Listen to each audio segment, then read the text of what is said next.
আসসালামু আলাইকুম।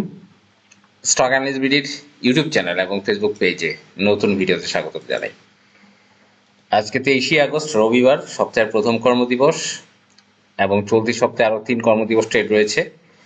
24, 25 এবং 27 বুধবার ব্যাংক হলিডে, মার্কেট বন্ধ থাকবে। ঢাকা স্টক এক্সচেঞ্জের আজকের বিষয় নিয়ে আলোচনা করব। আজকে আপনারা দেখেছেন মার্কেট 63 পয়েন্টেরও বেশি কারেকশন হয়েছে, মাত্র 32টা কোম্পানির দাম বেড়েছে, সব সেক্টরে কিন্তু প্রাইস ফল করেছে এবং ম্যাক্সিমাম কোম্পানি আজকে দাম কমেছে। আপনারা দেখেছেন 322টা কোম্পানির। আসলে মার্কেটের সূচকের এই ভরাডুবির কারণ কি সেটা একটু আমরা আইডেন্টিফাই করার চেষ্টা করি এবং এখান থেকে সমাধানের কি উপায় রয়েছে সেগুলো আলোচনা করবো ইনশাআল্লাহ। প্রথম যে বিষয়টা, আমরা সবাই আশা করছিলাম বিএসসিসির চেয়ারম্যান, নতুন চেয়ারম্যান আসবে এবং জনাব মাসুদ খান 4 জুন 2026 তারিখে নিয়োগপ্রাপ্ত হন 4 বছরের জন্য। এবং তিনি যেই দিন নিয়োগপ্রাপ্ত হন 4 জুন, তারপর থেকে মার্কেট আমরা দেখেছি 5,950 এই লেভেল পর্যন্ত গিয়েছিল জুলাই মাসে এবং এর পরে কিছু বিষয়ে বিনিয়োগকারীরা আস্থা হারিয়ে ফেলে এবং বড় বিনিয়োগকারী যারা বিগ পার্টি বা স্মার্ট মানি রয়েছে তাদের সাথে বিএসসিসির কোনো সমন্বয় নাই। সমন্বয়হীনতার কারণে কিন্তু মার্কেটে বড় ধরনের একটা পতন আমরা দেখতে পাচ্ছি। আসলে বিএনপির আমলে সবাই ভেবেছিল মার্কেট 7,000 ক্রস করবে, 10,000 যাবে সূচক, কিন্তু মাননীয় অর্থমন্ত্রী এখনো জোরালোভাবে মার্কেট যে পতন হচ্ছে তার উপর কোনো ভূমিকা পালন করেনি। আসলে এই পতনটা কোথায় থামবে? সাধারণ বিনিয়োগকারীরা যতক্ষণ পর্যন্ত আসলে কোনো আন্দোলন না করছে, তখন পর্যন্ত কোনো ধরনের পদক্ষেপ না নিচ্ছে, এই পতনের ধারা অব্যাহত থাকার পসিবিলিটি আমি দেখতে পাচ্ছি। কারণ এই মুহূর্তে মার্কেটে যে পতন আপনারা দেখেছেন, ফুল বিয়ারিশ একটা ক্যান্ডেল এবং বিনিয়োগকারীদের কোনো আস্থাই মার্কেটে নেই।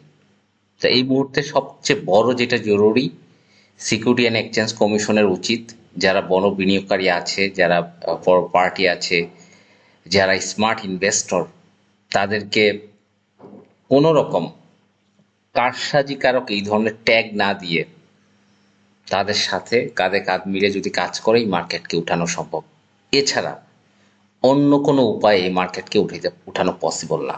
যে যতই কথা বলুক না কেন, যাদের বড় বড় ইনভেস্ট রয়েছে, হাজার কোটি টাকা ইনভেস্ট রয়েছে, শত কোটি টাকা ইনভেস্ট রয়েছে, তাদের সাথে তাল মিলিয়ে মার্কেটকে টেনে তুলতে হবে।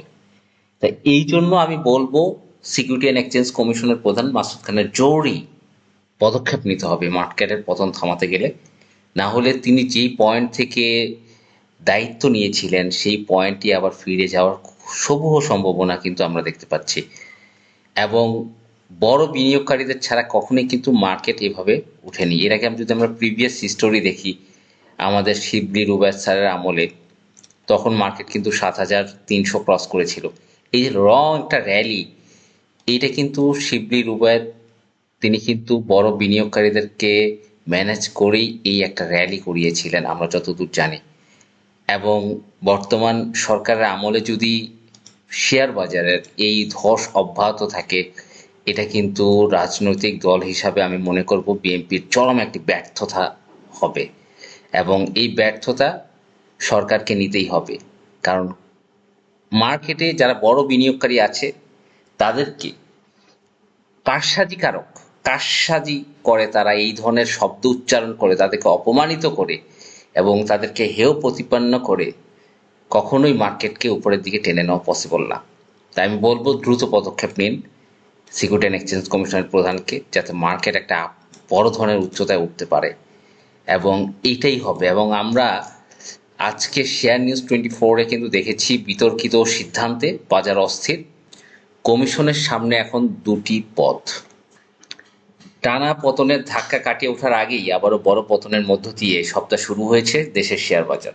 আজ 23 আগস্ট প্রধান শেয়ার বাজার ঢাকা স্টক এক্সচেঞ্জ সব সূচক কমেছে, তবে টাকার অঙ্কে লেনদেন আগের কর্মদিবসের তুলনায় বেড়েছে। বাজার সংশ্লিষ্টদের অভিযোগ, সাম্প্রতিক সময়ে শেয়ার বাজারে যে ধরনের অস্থিরতা তৈরি হয়েছে তা নিয়ন্ত্রণ বর্তমান কমিশন কার্যকর ভূমিকা রাখতে পারছে না। তাদের মতে টানা পতনের পর গত সপ্তাহের শেষ কর্মদিবসের সূচকের নামমাত্র উত্থান দেখা দিলেও সেটি বাজার আস্থা ফেরানোর মতো কোনো পরিবর্তন আনতে পারেনি। বাজার সংশ্লিষ্টরা আরও বলেন, সাম্প্রতিক বাজার পরিস্থিতি পর্যালোচনা করলে মনে হয় যারা বাজার নিয়ন্ত্রণের দায়িত্বে রয়েছেন তারা যথাযথভাবে দায়িত্ব পালন করতে পারছেন না। তা না হলে শেয়ার বাজারের এমন বেহাল পরিস্থিতি তৈরি হওয়ার কথা না। নতুন সরকার দায়িত্ব নেওয়ার পর বাজার যে স্থিতিশীলতার আভাস তৈরি হয়েছিল, বর্তমান কমিশনের সময় তা অনেকটাই ম্লান হয়ে গিয়েছে। কোনোভাবেই ধারাবাহিক পতনের ধারা থেকে বাজার বের হতে পারছে না। এতে বিনিয়োগকারীদের মধ্যে হতাশা বাড়ছে। তাদের আশঙ্কা, বর্তমান পরিস্থিতি অব্যাহত থাকলে শেয়ার বাজারের অবস্থা আরও করুণ হতে পারে। তাই বাজারের স্থিতিশীলতা ফেরাতে কমিশনকে দ্রুত কার্যকর পদক্ষেপ নেওয়ার আহ্বান জানিয়েছেন তারা। একই সঙ্গে তারা বলেছেন, বাজার নিয়ন্ত্রণে ব্যর্থ হলে কমিশনের সদস্যদের সম্মানের সাথে দায়িত্ব থেকে সরে দাঁড়ানো উচিত। বাজার সংশ্লিষ্টদের কেউ কেউ আরও সতর্ক করে বলেন, পরিস্থিতির উন্নতি না হলে বর্তমান কমিশনের বিরুদ্ধে বিনিয়োগকারীরা রাস্তায় নামতে বাধ্য হতে পারেন। তখন ব্যর্থতার দায় নিয়ে কমিশনকে অপমানজনক পরিস্থিতিতে পদত্যাগ করতে হতে পারে। তাই বিনিয়োগকারীদের দাবি, কমিশন হয় বাজার স্থিতিশীলতা ফিরে আনুক, নতুবা সম্মানের সঙ্গে দায়িত্ব থেকে সরে দাঁড়াক। তা আমি বলবো, আপনারা জানেন যে এই আস্থার অন্যতম কারণ ফাইন্যান্সিয়াল 3টা কোম্পানিকে পরপর তাদের ট্রেড সাসপেন্ড করে দেওয়া, এবং যে ব্যাংকগুলো এক্সিম ব্যাংক থেকে শুরু করে কয়েকটা ব্যাংকের, আমি সেটা কেয়ারটেকার গভর্নমেন্টের আমলে কিন্তু সাসপেন্ড করে রাখা হয়েছে, শেয়ার শূন্য করে দেওয়া হয়েছে। তা শেয়ার বাজারে কিভাবে আস্থা থাকবে মানুষের? যে কোনো কিছু হলেই সেটা তদন্ত দেওয়া হয়, সেই কোনো শেয়ার একটু দাম বাড়লেই কিন্তু শেয়ারের যে বছরের পর বছর পতন হচ্ছে, সেখানে কোনো কোয়ারি নেই। তাই এই ধরনের সিচুয়েশন হলে তো হিতে বিপরীত হবেই। এবং আমরা যেই একটা আশা করেছিলাম যে জনাব মাসুদ খান পুঁজিবাজারকে বড় বিনিয়োগকারীদের সাথে নিয়ে এক অনন্য উচ্চতা নিয়ে যাবেন, কিন্তু বিপরীতে আমরা কিন্তু সেটার অন্ধকার দেখছি। যাই হোক বন্ধুরা, দেখা যাক কমিশন কি সিদ্ধান্ত নেয়। দেখা হবে নতুন ভিডিওতে। আসসালামু আলাইকুম।